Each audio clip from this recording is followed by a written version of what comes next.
परी का जादुई दर्पण। एक बार की बात है, एक सुनील नाम का आदमी अपनी पत्नी सुनैना के साथ रहता था। सुनील दिखने में बहुत हैंडसम था, परंतु गरीबी के चलते उसने कभी अपने जीवन में सपने पूरे नहीं कर पाए।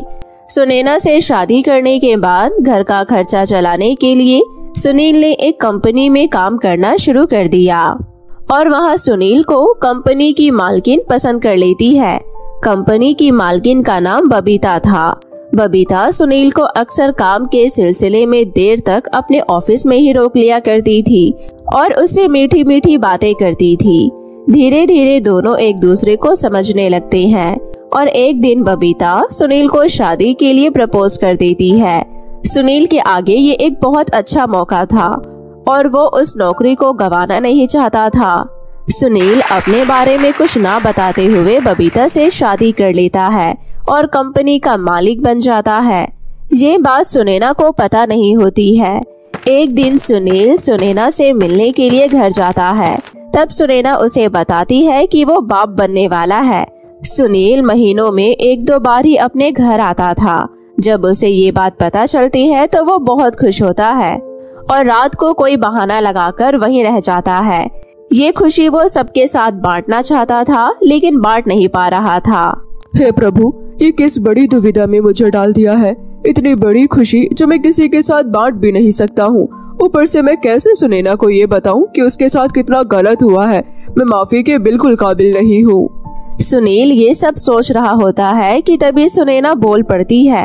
आपको पता है, जब आप घर पर नहीं होते हो तो मुझे आपकी कितनी याद आती है, लेकिन क्या करे, दो वक्त की रोटी कमाने के लिए तो आपको बाहर जाना ही होगा।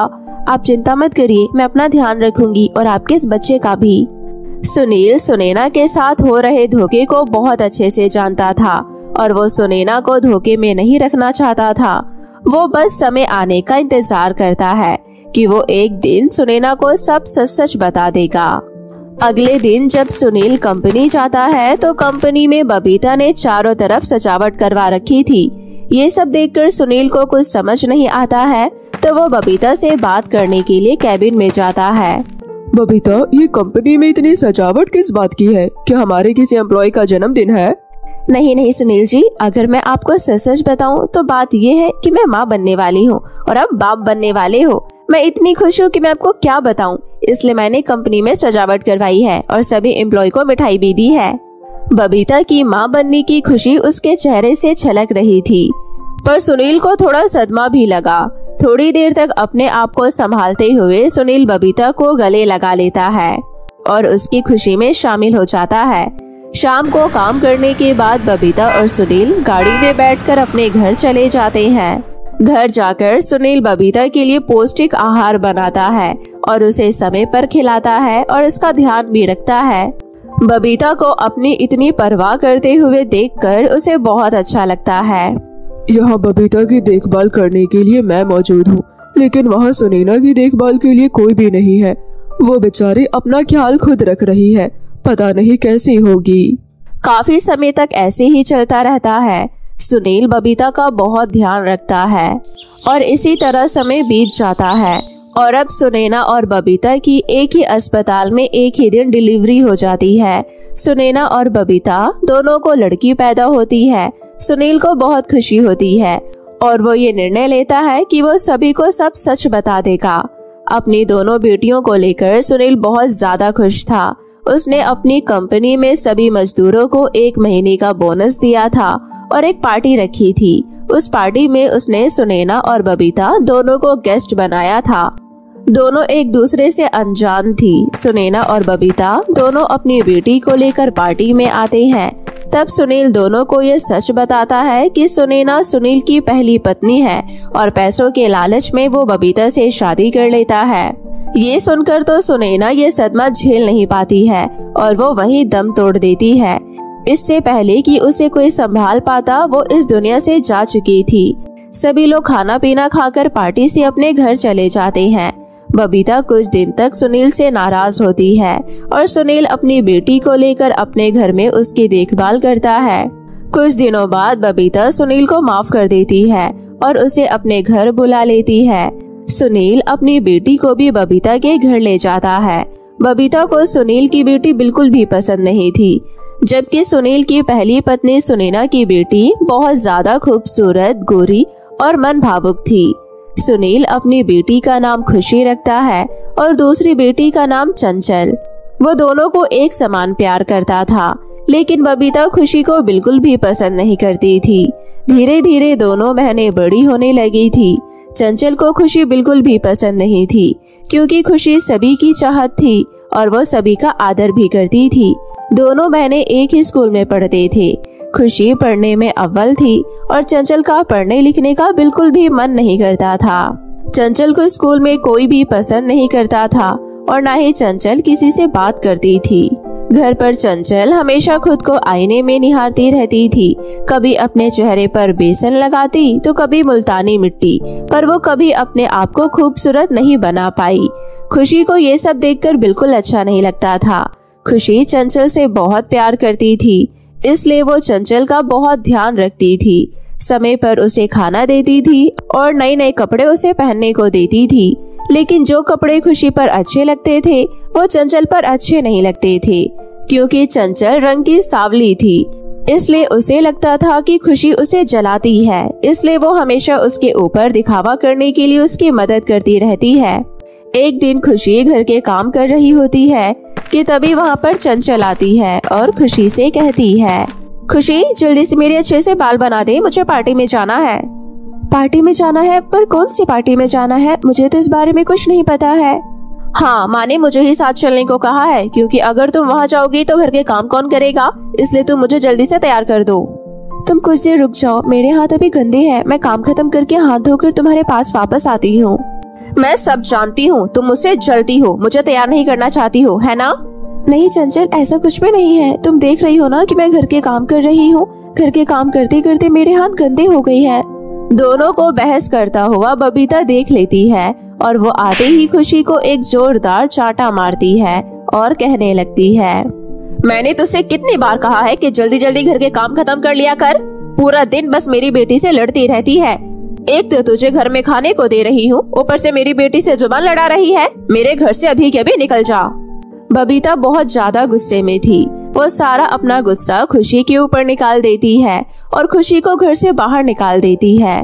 खुशी अपनी माँ को उल्टा जवाब ना देते हुए घर से निकल जाती है और जंगल के रास्ते आगे बढ़ने लगती है। खुशी चलते चलते आगे जा रही होती है कि तभी रास्ते में खुशी को कुछ लोग दिखाई देते हैं जो जंगल में पेड़ों की कटाई कर रहे होते हैं। ये देखकर खुशी को अच्छा नहीं लगता कि लोग हरे भरे पेड़ों को काट रहे हैं। आप लोग इतने हरे भरे पेड़ों को क्यों काट रहे हो? आप जानते हो इन पेड़ों से हमें कितने फायदे होते हैं। इन पेड़ों से हमें खाने के लिए फल मिलते हैं और तो और सांस लेने के लिए ऑक्सीजन भी मिलती है। फिर आप ऐसा क्यों कर रहे हैं? अगर गांव वालों को पता चल गया तो वो आपको गांव से बाहर निकाल देंगे। खुशी जंगल में अकेली थी और वहाँ लोग 4-5 थे। खुशी को ऐसे बातें करता देख लोग डर जाते हैं और वो खुशी का मुंह बंद करने के लिए उसे पकड़ लेते हैं। इस लड़की का हमें कुछ करना होगा। अगर इसने गांव वालों को बता दिया तो गांव वाले हमें पेड़ काटने नहीं देंगे। मैं तो कहता हूँ इसे मार दो। अकेली होने की वजह से खुशी उन लोगों का कुछ नहीं कर पाती है और खुशी की मदद करने के लिए वहाँ पर एक परी प्रकट होती है। परी उन सभी लोगों को अच्छा मजा चखाती है और खुशी को उन लोगों से बचा लेती है। आप बहुत अच्छे हैं, आपने आज मेरी जान बचा ली। मैं तो इन लोगों को जंगल के हरे भरे पेड़ काटने से रोक रही थी। ये सब तो ठीक है, पर मुझे ये समझ नहीं आ रहा तुम इस घने जंगल में क्या कर रही हो? यहाँ तो अंधेरा भी होने वाला है। खुशी अपने साथ हुई सारी घटना परी को बताती है। खुशी, मैं जानती हूँ कि तुम गलत नहीं हो और न ही तुम्हारी बहन चंचल गलत है और तुम्हारी माँ बबीता वो तुम पर इतना गुस्सा इसलिए करती है क्योंकि सुनील ने उन्हें धोखा दिया है। लेकिन कोई बात नहीं, मैं तुम्हारी मदद करती हूँ। मेरे पास ये जादुई दर्पण है, तुम इसे लेकर जाओ और ये चंचल को दे देना। उसके बाद देखो सब कुछ ठीक हो जाएगा। खुशी परी से वो दर्पण ले लेती है और जंगल से बाहर आ जाती है। घर पहुंचकर खुशी चंचल को वो दर्पण दिखाती है। चंचल जैसे ही वो दर्पण में अपना चेहरा देखती है, चंचल खूबसूरत हो जाती है। अपने आप को खूबसूरत देख चंचल को बहुत अच्छा लगता है। उसके बाद खुशी चंचल को पूरी कहानी बताती है। चंचल को समझ आ जाता है कि जिससे वो पूरी जिंदगी जलती आई है वो बहन उसकी कितनी चिंता करती है और उसके लिए वो जादुई दर्पण लेकर आई है। चंचल अपनी बहन को गले से लगा लेती है। चंचल ये सारी बात जाकर अपनी माँ को बताती है। उसके बाद बबीता भी अपना सारा गुस्सा छोड़कर खुशी को अपनी बेटी मान लेती है और उसे भी अपनी बेटी के समान प्यार करने लगती है। मुंबई शहर के छोटे से नगर में विजय अपने परिवार के साथ रहता था। विजय की पत्नी का नाम सुमन था और वह नवविवाहित जोड़ा था। क्योंकि विजय की शादी अभी अभी हुई थी तो वो अपनी शादी से बहुत ज्यादा खुश था। वो अपनी पत्नी सुमन को अक्सर घुमाने ले जाया करता था और उसके साथ समय बिताया करता था। विजय और सुमन एक साथ रहकर बहुत खुश थे। एक समय आता है जब सुमन गर्भवती हो जाती है, परंतु सुमन अपना ठीक तरह से ध्यान नहीं रख पाती थी, जिस वजह से उसे काफी परेशानियां होती थी। वो अक्सर बीमार रहती थी। विजय अपने काम पर चला जाता था। विजय के बाद सुमन को देखने वाला कोई नहीं था, इसलिए विजय अपनी माँ को गांव से अपने घर ले आता है। अब विजय की माँ सुमन का ध्यान रखती है।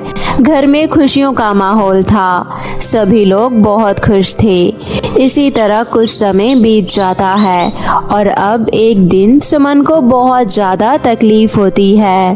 तभी उसकी सास उसे अस्पताल में भर्ती कर देती है। उसके बाद विजय को फोन कर देती है। विजय भी अपने काम से छुट्टी लेकर अस्पताल पहुंच जाता है और दोनों ओपीडी के बाहर खड़े होकर इंतजार कर रहे होते हैं कि तभी डॉक्टर आती है और कहती है, बधाई हो विजय, तुम्हारे घर में लक्ष्मी आई है। लक्ष्मी, तुम अंदर जाकर अपनी बेटी से मिल सकते हो, परंतु मुझे माफ करना, मैं तुम्हारी पत्नी को नहीं बचा सकी। उनकी हालत बहुत ज्यादा खराब थी। क्या कहा डॉक्टर आपने? अगर सुमन ही नहीं बची तो इसकी बेटी का ध्यान कौन रखेगा? ये बिना माँ की बच्ची अब कैसे पलेगी? हमने बहुत कोशिश की परंतु हम सुमन को नहीं बचा सके। अब आपको इसकी परवरिश करनी होगी। आप दोनों इसको घर ले जा सकते हैं। ऐसा कहकर डॉक्टर वहां से चली जाती है। विजय ओपीडी के अंदर जाता है और अपनी बेटी को गोद में उठा लेता है। अपनी पत्नी के शव को देखकर विजय बहुत ज्यादा रोता है। सुमन, तुम मुझे छोड़कर क्यों चली गई हो? अब मैं इस अकेली बच्ची का ध्यान कैसे रख पाऊंगा? तुमने मुझे ये किस दुविधा में डाल दिया है? इतना कहकर विजय बहुत जोर जोर से रोने लगता है। विजय की माँ ओपीडी के अंदर जाती है और विजय को संभालती है। विजय की माँ जब विजय की लड़की को देखती है तो वो देखकर उसे हैरान हो जाती है। उसकी सूरत तो बहुत ज्यादा काली थी और नैन नक्श बहुत ज्यादा खराब थे। हे भगवान, ये कैसी संतान को जन्म दिया है तेरी पत्नी ने। इसे देखकर तो ऐसा लग रहा है जैसे कि आज अमावस का दिन हो। मुझे तो लगता है ये हमारे लिए बहुत ज्यादा मनहूस होगी। माँ, आप ये कैसी बातें कर रही हो? आखिर है तो ये मेरी संतान ही ना। तुम भी कहीं भी कुछ भी बोलने लग जाती हो। कुछ सोच समझ लिया करो। इसके बाद विजय अपनी पत्नी के शव को लेकर और अपनी बेटी को लेकर अपने घर वापस आ जाता है। विजय अपनी पत्नी का अंतिम संस्कार कर देता है और घर पर उदास बैठा होता है। अरे बेटा, इतना उदास क्यों बैठा है? कब तक अपनी बीवी के जाने का गम मनाता रहेगा? विजय अपनी माँ को जवाब नहीं देता है और अपनी बेटी को उठाकर अपने कमरे में ले जाता है। विजय की बेटी बहुत ज्यादा रो रही थी क्योंकि उसे भूख लग रही थी। विजय अपनी बेटी को एक हाथ में लेकर किचन में जाता है और उसके लिए दूध गर्म करता है और उसे पिलाता है। उसके बाद वो सो जाती है। विजय को समझ नहीं आ रहा था कि आखिर वो अपनी बेटी की परवरिश करे या अपना काम करे, क्योंकि विजय की माँ तो उसकी बेटी को एक पल भी नहीं देखती थी। विजय एक दिन अपने घर पर हवन करवाता है और उस दिन अपनी बेटी का नामकरण करता है। वो अपनी बेटी का नाम परी रखता है और उसका ध्यान रखता है। परी 1 साल की हो जाती है। विजय ने उसे बहुत मुश्किलों से संभाला था। माँ, आखिर कब तक तुम इस तरह व्यवहार करती रहोगी? अगर मैं काम पर नहीं जाऊंगा तो खाने के लिए घर में राशन कहाँ से आएगा? मैं कल से काम पर जाऊंगा और तुम्हें इस बच्चे की देखभाल करनी है। देख विजय, मेरी अब उम्र हो गई है, मैं इस बच्ची की परवरिश नहीं कर सकती हूँ। मेरी मान तो तू अब एक दूसरी शादी कर ले। अभी तेरी उम्र कुछ ज्यादा भी नहीं है, तुझे एक अच्छी लड़की मिल जाएगी जो तेरी लड़की की परवरिश भी कर देगी। वैसे भी मैं तो बस कुछ ही दिन की मेहमान हूँ, तेरे पास तो आगे की पूरी जिंदगी पड़ी है। तू अपनी बेटी की परवरिश अकेले नहीं कर सकता है, इसे एक माँ की जरूरत है। मेरी बात मान ले, मेरी नज़र में एक बहुत अच्छा रिश्ता है। तू कहे तो मैं कल ही जाकर उनसे शादी की बात कर लेती हूँ। लड़की बहुत ज्यादा सुंदर है। ठीक है माँ, अगर मेरी बेटी की परवरिश करने के लिए एक माँ की जरूरत है तो मैं दूसरी शादी करने को तैयार हूँ। परंतु मैं आपसे पहले ही कह देता हूँ कि मैं अब अपनी और औलाद पैदा नहीं करूँगा। अगर वो लड़की इस बात से राजी हो जाए तो मैं शादी करने के लिए तैयार हूँ। अरे वाह बेटा, तुमने शादी के लिए हाँ बोलकर तो मेरे कलेजे को ठंडक दे दी है। मैं तो कब से तेरे बारे में सोच सोच कर परेशान हो रही थी। अब मेरी सारी चिंता दूर हो गई है। मैं आज ही जाकर शादी की बात करती हूँ, परंतु तुझे मुझसे एक वादा करना होगा। शादी से पहले तू उस लड़की को ये नहीं बताएगा कि तेरी पहले से ही एक लड़की है। तू जानता है ना कि एक कुंवारी लड़की कभी भी ऐसे आदमी से शादी नहीं करेगी जिसके पहले से कोई संतान हो। जब शादी हो जाएगी उसके बाद सब कुछ उसे पता चल जाएगा, परंतु जब तक तुम्हें चुप रहना होगा। लेकिन माँ, ये तो धोखेबाजी हुई ना। क्या पता वो यहाँ आकर उसकी परवरिश करने से इनकार कर दे, फिर हम क्या करेंगे? अरे बेटा, कुछ गलत बात नहीं है, मैं सब कुछ संभाल लूंगी। इसके बाद विजय अपने काम पर जाने लगता है और विजय की माँ परी का ध्यान रखने लगती है। विजय की माँ विजय की दूसरी शादी करने की पूरी कोशिश कर रही थी। उसे एक लड़की मिल जाती है। उसके बाद विजय की माँ उन दोनों की शादी कर देती है। विजय की दूसरी पत्नी का नाम राधा था। राधा दिखने में बहुत ही ज्यादा खूबसूरत थी और वो शहर की एक मॉडर्न लड़की थी। शादी के बाद राधा विजय के घर आ जाती है। विजय की माँ दोनों का स्वागत करती है। तभी राधा पूरे घर को देखने के लिए इधर उधर घूमने लगती है। तभी राधा परी के कमरे में जाती है और परी को देखकर हैरान हो जाती है। माँ, ये कौन है? अरे बेटी ये एक लड़की है जो विजय को एक मंदिर के बाहर मिली थी। विजय बहुत दयालु किस्म का इंसान है, इसलिए उसे ये सब देखा नहीं गया और वो इस लड़की को उठाकर घर ले आया। ओह माय गॉड माँ, इसकी हालत तो देखो कितनी बुरी है, कितनी बदसूरत दिख रही है ये। मुझे तो लग रहा है विजय के व्यापार में नाकामयाबी के पीछे इसी का हाथ है। हमें इसे घर से बाहर निकाल देना चाहिए। तभी माँ राधा के कान में कहती है, अरे बेटी, विजय इससे बहुत प्रेम करता है। हमें इसे घर से बाहर निकालने के लिए कुछ तरकीब निकालनी होगी, तभी कुछ हो सकता है। अब दोनों सास बहू कानाफूसी करते हैं और राधा जाकर अपने कमरे में सो जाती है। अगले दिन विजय अपने काम पर चला जाता है और राधा माँ के बताए अनुसार परी को वापस मंदिर की ओर छोड़कर आ जाती है और उसके बाद घर पर आकर पार्टी करने लगती है। शाम को जब विजय अपने काम से वापस आता है तो वो परी को इधर उधर ढूंढने लगता है, परंतु उसे परी कहीं नजर नहीं आती है। विजय राधा को आवाज देता है, राधा राधा, जल्दी इधर आओ। क्या हुआ विजय, तुम इस तरह चिल्ला क्यों रहे हो? चिल्लाऊं नहीं तो और क्या करूं? पूरे घर में ढूंढ लिया, मुझे परी कहीं नजर नहीं आ रही है। कहाँ है परी? मुझे नहीं पता परी कहाँ है। आप ये मुझसे क्यों पूछ रहे हैं? मैं यहाँ पर परी की परवरिश करने के लिए थोड़ी ना आई हूँ। माँ कहाँ है? माँ शायद पूजा करने के लिए मंदिर गई है, अभी आने ही वाली होगी। विजय सोचता है कि शायद माँ परी को अपने साथ मंदिर ले गई हो। विजय अपना हाथ मुंह धो लेता है और खाना खा लेता है। विजय की माँ जब मंदिर से वापस आती है तो उनको खाली हाथ देखकर विजय उनसे प्रश्न करता है, माँ परी कहाँ है? मैं जब से काम पर से वापस आया हूँ मुझे कहीं दिखाई नहीं दे रही है। राधा से भी मैंने पूछा, वो कह रही है कि तुम्हारे साथ है, पर आप तो मंदिर से खाली हाथ वापस आ रही हो। बेटा, मैं तुम्हें क्या बताऊं? मुझे समझ नहीं आ रहा कि तुम्हें कैसे समझाऊं। मैं परी को लेकर मंदिर गई थी। मैं पूजा करते समय परी को थोड़ी देर के लिए मंदिर के फर्श पर बैठा दिया था, पर वो पता नहीं कहाँ गायब हो गई। मैंने उसे बहुत ढूंढा, तभी मुझे मंदिर से आने में इतनी देर हो गई। माँ, आप इतनी लापरवाह कैसे हो सकती हो? मुझे आपसे ये उम्मीद नहीं थी।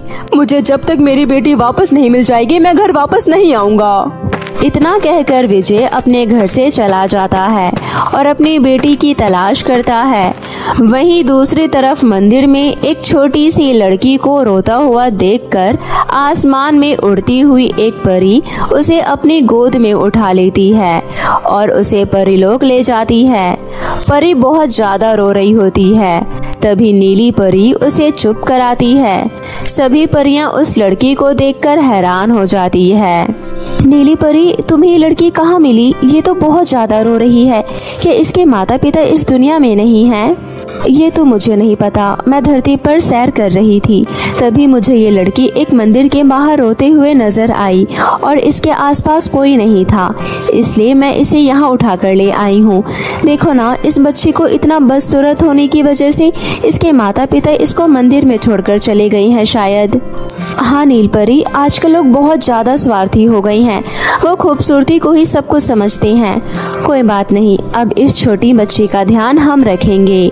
इसके बाद नील परी और नटखट परी मिलकर उस लड़की को रानी परी के पास लेकर जाते हैं और रानी परी को सारी कहानी बता देते हैं। रानी परी अपनी जादुई शक्तियों से परी को बहुत खूबसूरत बना देती है और अब उसकी नीली आंखें, लंबे सुनहरे बाल और एक खूबसूरत सी ड्रेस में एकदम परी बन जाती है। रानी परी उसकी परवरिश करती है और धीरे धीरे कर वो 6 वर्ष की हो जाती है।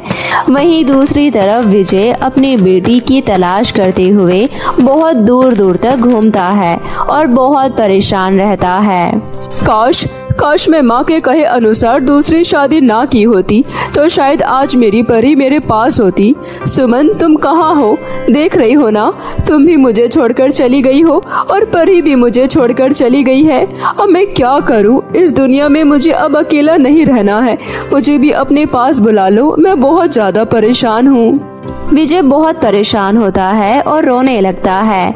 विजय को रोता हुआ देखकर उसकी मरी हुई पत्नी सुमन उसके सामने प्रकट होती है और उससे पूछती है, विजय, तुम बिल्कुल भी चिंता मत करो, हमारी परी बिल्कुल सुरक्षित है।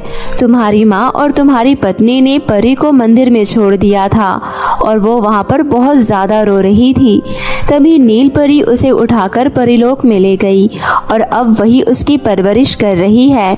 हमारी बेटी एकदम सुरक्षित है और अब बहुत ज्यादा खूबसूरत भी हो गई है। मैं अपनी बेटी को एक बार देखना चाहता हूँ और उससे माफी मांगना चाहता हूँ। मेरे होते हुए उसके साथ इतना कुछ हो गया। विजय हाथ जोड़कर अपनी पत्नी से विनती करता है कि वो अपनी परी से मिलना चाहता है। तभी विजय की वो तमन्ना को देखकर नील परी परीलोक से परी को लेकर विजय के पास आती है और उसे बताती है कि यही परी है। विजय अपनी बेटी को देखकर बहुत ज्यादा खुश होता है और उसे गले लगा लेता है। मुझे माफ कर देना बेटी, मैं तुम्हारी परवरिश बिल्कुल भी नहीं कर पाया हूँ, परंतु मैं वापस अपनी माँ और अपनी पत्नी के पास कभी नहीं जाऊँगा। मैं तुम्हारे साथ ही रहूँगा। अपनी बेटी के प्रति विजय का इतना प्रेम देखकर नील परी परी को विजय को सौंप देती है और अब विजय अपनी बेटी के साथ एक छोटे से घर में रहने लगता है। विजय अपनी बेटी का एडमिशन एक स्कूल में कर देता है और वो उसके लिए सुबह उठकर नाश्ता बनाता है और उसे स्कूल छोड़कर आता है। उसके बाद अपने ऑफिस चला जाता है। इस तरह विजय अपनी बेटी का अब बहुत अच्छे से ध्यान रखता है और विजय की बेटी बहुत बड़ी हो जाती है। बड़ी होने के बाद परी अपने पापा का बहुत ध्यान रखती है, उन्हें समय पर दवाई देती है और दोनों एक साथ खुशी खुशी रहती हैं।